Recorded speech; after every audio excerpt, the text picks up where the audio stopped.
tout le monde, j'espère que vous allez bien. On se retrouve aujourd'hui dans une nouvelle vidéo qui est, comme vous avez pu le voir dans le titre, un book haul. Pour être tout à fait honnête, j'ai plus vraiment le droit d'acheter des livres. En tout cas, mon copain m'a dit on n'a pas la place et tu ne lis pas forcément, donc si tu pouvais éviter d'acheter des livres, ce serait cool. Et il n'a pas tort parce qu'effectivement j'achète des livres mais ne les lis pas et c'est pas forcément productif comme façon de faire. Alors vous allez me dire, j'adore avoir des livres de toute manière. Il a aussi dit, voilà, si par contre t'en lis un, bon t'as le droit d'en acheter un. Donc voilà, si je lis j'ai le droit d'en acheter, si je lis pas j'ai pas le droit d'en acheter. Bref, le premier, pour être tout à fait honnête, c'est lui qui me l'a offert. Il s'agit donc de Frankenstein de Mary Shelley dans la beautiful edition de Penguin Classic Clothbound. Je ne sais pas comment le dire en français, donc je suis vraiment désolée pour ça. En gros, j'arrivais pas trop à lire il y a quelques semaines, quelques mois, et j'avais une soudaine envie de lire un peu des trucs gothiques. Il y a pas mal de classiques que je n'ai pas lus, notamment Frankenstein de Mary Shelley. Le problème c'est que, alors vous allez me dire c'est ultra étrange, mais mon niveau d'anglais, comme mon niveau de français, se détériore au fur et à mesure que j'habite ici. Alors vous vous dites plutôt, bah, comme tu habites là, ton anglais devrait s'améliorer, ton anglais devrait être parfait, mais pas du tout. En fait, je pense que le fait de ne plus vraiment lire, déjà ça aide pas en fait. Je pense que la lecture, c'est vraiment important pour accumuler du vocabulaire, pour accumuler, on va dire, l'aisance aussi de parler, de lire, etc. Notamment dans ce qui est écriture un peu ancienne, un peu classique. Comment vous dire que je galère ma vie et du coup j'ai essayé de lire quelques pages quand j'ai eu le livre et j'ai vite laissé tomber, ce qui n'est pas une bonne chose, mais juste en fait je trouve ça ultra difficile à lire et ça m'énerve parce que quand j'étais à la fac, que j'étudiais l'anglais, j'avais pas de problème. Et aujourd'hui, je suis incapable de lire, donc ça m'énerve. Et voilà, je le lirai un jour, j'espère, je me remets un petit peu à lire. Donc j'espère que l'aisance reviendra au fur et à mesure. Mais voilà, c'est vraiment un livre que j'aimerais découvrir. C'est un livre que je trouve magnifique aussi, donc voilà. Un autre livre que j'ai donc acheté ensuite, c'est We Are Inevitable de Gail Forman, qui est donc son nouveau roman. Gail Forman qui a écrit If I Stay, donc Si je reste, la duologie avec Mia et Adam, le film qui est sorti aussi au cinéma avec Chloé Moretz. Si vous me suivez depuis très longtemps sur la chaîne, vous savez que j'ai adoré Gail Forman au début. If I Stay, c'est un de mes livres préférés, et ensuite sa duologie dont le titre m'échappe complètement. Je mettrai une image sur l'écran pour que vous puissiez voir de quoi je parle. Pour être tout à fait honnête, les livres qu'elle a sortis après, je ne reconnaissais plus du tout Gail Forman, j'arrivais plus à rentrer dedans, ni dans l'écriture, ni dans les personnages, etc. Mais j'ai toujours envie de découvrir ces nouveaux livres parce que je me dis peut-être qu'un jour je vais retomber sur un livre qui va me faire vivre les mêmes choses que je vivais à l'époque avec If I Stay. Et donc ce dernier livre, c'est l'histoire de Aaron qui vit avec son père.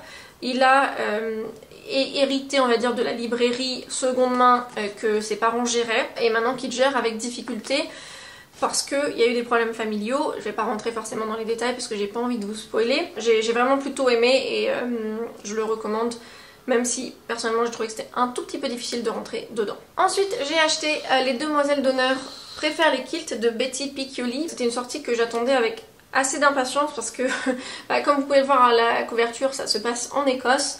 Et je trouvais le synopsis très fun. Donc c'est l'histoire en fait de Cecilia qui se marie et avec son groupe de copines, elles partent en Écosse pour un enterrement de vie de jeune fille. Et en fait on a le point de vue de Nelly qui est donc le personnage principal, le narrateur, enfin la narratrice. J'avais vraiment très envie de lire le livre parce que Betty Piccioli, je n'ai jamais lu aucun de ses livres, mais elle a beaucoup de présence sur les réseaux sociaux. Elle a écrit beaucoup, elle a eu, je crois c'est Chronotopia il me semble, qui était paru chez... Je ne sais plus, encore une fois, je mettrai l'image juste là. Et voilà, j'avais jamais lu, mais j'entendais beaucoup de bien à chaque fois de ses livres et j'aime bien donc la suivre sur les réseaux sociaux. C'est un livre que j'ai déjà lu, comme pour We Are Inevitable. Mais voilà, pareil, je vous en parlerai davantage dans l'update lecture qui viendra incessamment sous peu. Ensuite, j'ai acheté un autre livre, donc d'une autre, on va dire, copine d'internet, même si voilà, j'ai plus forcément de contact avec elle de manière régulière, mais j'aime toujours la soutenir dans ses sorties, bref, dans ses dans ce qu'elle produit. J'ai vraiment du mal à parler, c'est insupportable. Franchement, je vous explique même pas à quel point c'est difficile au quotidien de s'exprimer. Donc c'est La nuit où les étoiles se sont éteintes de Neil Gaiman et Mary Aligno. Je ne sais pas du tout de quoi parle ce roman.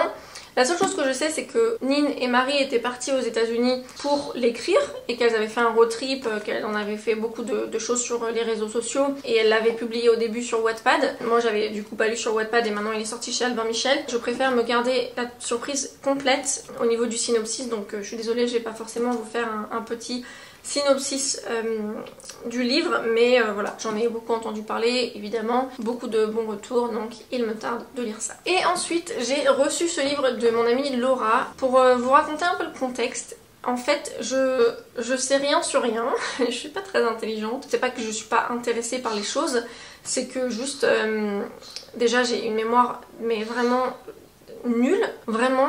Tout ce que je lis, tout ce que j'apprends, je le retiens pas. Je sais pas pourquoi, j'aimerais que ce soit différent. J'étais ok au lycée, et après quand il y a eu toutes mes dépressions, etc., j'ai l'impression que mon cerveau a complètement... Enfin, je sais pas comment expliquer. Mais du coup, je garde pas forcément les informations. Et quand il s'agit d'apprendre, j'avoue que j'ai tendance à rester un peu dans ma zone de confort. Et tout ce qui est par exemple sciences, etc., c'est pas vraiment ma zone de confort parce que j'étais nulle au lycée, j'ai toujours été nulle en sciences, en maths, etc. Je trouve ça quand même fascinant, tout ce qui est le corps humain, enfin le monde, la création de l'univers, etc. me fascine complètement. Mais juste, je pense que je suis pas assez intelligente pour ça. Bref. Peu importe. Et en fait récemment on est venu à parler de grossesse et de le groupe sanguin. Parce que donc sa belle-sœur a accouché de twins.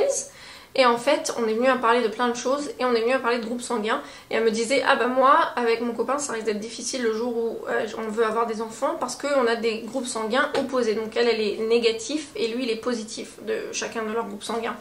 Moi je sais même pas c'est quoi mon groupe sanguin pour vous dire à quel point je suis complètement genre...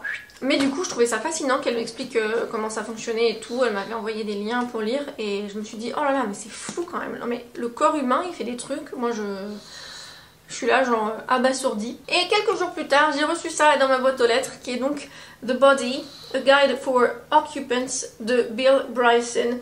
Et donc en fait c'est un livre non-fiction qui explique le corps humain en fait. Elle m'a dit qu'elle adorait Bill Bryson, que son copain il adorait Bill Bryson, qui disait que c'était, il expliquait les choses de manière très simple.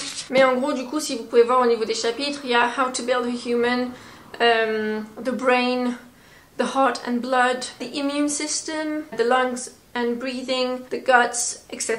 etc. Et en gros il explique comment fonctionnent les choses. Et voilà, du coup j'ai trouvé que c'était vraiment trop choupinou de sa part de m'avoir envoyé ce livre. Je vais le lire petit à petit, hein, qu'on se le dise, parce que clairement je pourrais pas lire tout ça d'un coup, mais un chapitre, voilà, par-ci par-là, je pense que ça peut être cool. Mais encore une fois, voilà, je sais pas à quel point je vais pouvoir le comprendre, je sais pas à quel point je vais pouvoir retenir ce que je lis. Mais j'ai été super touchée qu'elle m'envoie ce livre, donc voilà. C'est tout pour ce book haul. N'hésitez pas à me dire si vous avez lu certains de ces livres, ce que vous en avez pensé. Je reviendrai donc très vite avec une update lecture pour vous parler de We Are Inevitable. Les demoiselles d'honneur préfèrent les kilts. Et un autre livre que je suis en train de lire et peut-être encore un autre livre, mais ce sera plutôt vers la mi-août je pense. N'hésitez pas à me dire par exemple aussi si vous avez acheté un livre récemment que vous me recommandez. Mais voilà, je vous remercie infiniment d'avoir regardé cette vidéo et je vous retrouve très vite dans la prochaine. Bye!